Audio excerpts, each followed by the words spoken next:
দাওয়াত খেতে যাব, ছোট ভাইয়ের শ্বশুরের বাসায় দাওয়াত ছিল আমাদের সবার। তো সেই জন্য আমার ভাস্তিরা সবাই আবদার করেছে আমার কাছে সাজুগুজু করবে।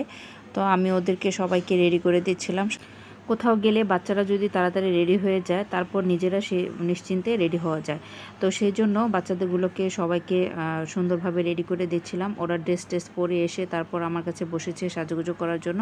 তো আমি ওদের ড্রেসের সাথে ম্যাচিং করে সুন্দর করে চোখে আইশ্যাডো দিয়ে, আইলাইনার দিয়ে, তারপর হচ্ছে কাজল দিয়ে, আর হচ্ছে সুন্দর করে লিপস্টিক দিয়ে রেডি করে দিচ্ছিলাম। যতক্ষণ ওদেরকে সাজগোজ করিয়ে না দিব ততক্ষণ পর্যন্ত ওরা পিছন পিছন ঘুরঘুর করতে থাকবে। তাই ওদেরকে আগে সাজটা করে দিলাম, তারপর আমরা রেডি হলাম। তো এদিকে আমার বড় ভাবি রেডি হয়ে গেছে, আমার ছেলে আসছে আমাদেরকে ডাকার জন্য। তো আমরাও রেডি হয়ে এখন বের হয়ে যাব। আমি আর আমার বড় ভাবি একই রকম একই কালারের ড্রেস পরেছি। তো যাই হোক, আমরা সবাই সিঁড়ি দিয়ে নেমে যাচ্ছি, সবাই আমাদের জন্য অপেক্ষা করছে যে কোথায় এখনও আসছে না কেন সেজন্য।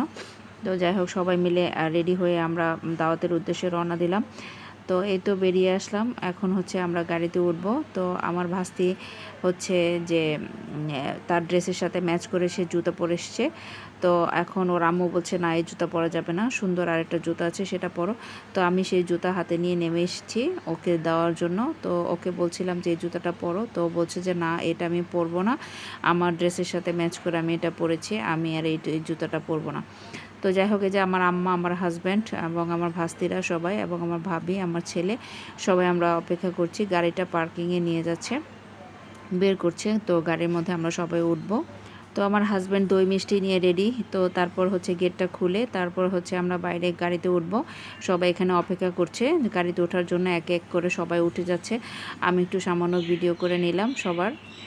তো এই তো আমরা চলে এসেছি আমাদের সেই কাঙ্ক্ষিত লক্ষ্যে, যেখানে আমরা দাওয়াতের উদ্দেশ্যে রওনা হয়েছিলাম। তো তাই সে গাড়ি থেকে এক এক করে সবাই নেমে গেলাম।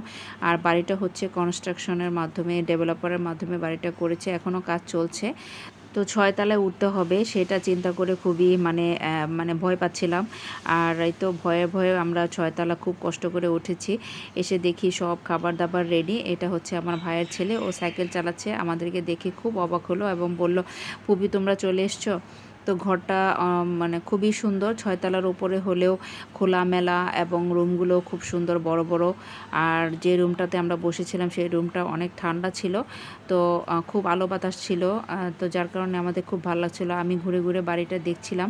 আসলে আমার ছোটো ভাইয়ের শ্বশুর, আমরা তার নতুন ফ্ল্যাটটা দেখানোর জন্যই সে আমাদেরকে দাওয়াত করেছিল যে সে নতুন বাসায় উঠেছে, তো তোমরা সবাই মিলে আসো, আমার ফ্ল্যাটটা তোমরা দেখে যাও। তো এই উদ্দেশ্যে আমরা সবাই চলে এসেছি। আর এদিকে বাচ্চাদেরকে খাবারগুলো দিয়ে দেওয়া হয়েছে, বাচ্চারা আগে খাবে, তারপর আমরা সবাই মিলে খাবো।